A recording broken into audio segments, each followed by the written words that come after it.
ఈ యొక్క రౌడీలు, గూండాలు, భూ కబ్జాదారులు, గంజాయి బ్యాచ్లకు వ్యతిరేకంగా పోలీసులు తీసుకునే ప్రతి చర్యకి నెల్లూరు జిల్లా ప్రజలు మొత్తం పార్టీలకు అతీతంగా ప్రజా సంఘాలు మొత్తం అందరూ కూడా కలిసికట్టుగా మద్దతు ఇస్తారని చెప్పని కూడా కోరుకుంటున్నా.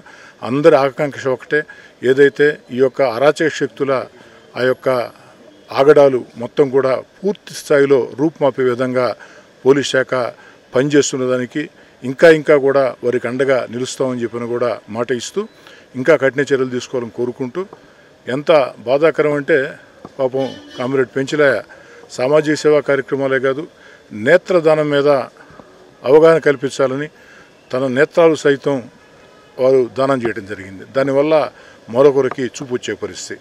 ఇక్కడే చెప్తున్నారు, ఇటీవల కాలంలో ఒక నెల రోజుల్లోనే దాదాపు 30-32 మంది దాకా నేత్రదానం చేశారని చెప్పని. నెల్లూరు జిల్లాలో ఈ నేత్రాలు కావాల్సినటువంటి అవసరం ఉన్నవాళ్ళు 3000 మంది దాకా ఉన్నారు.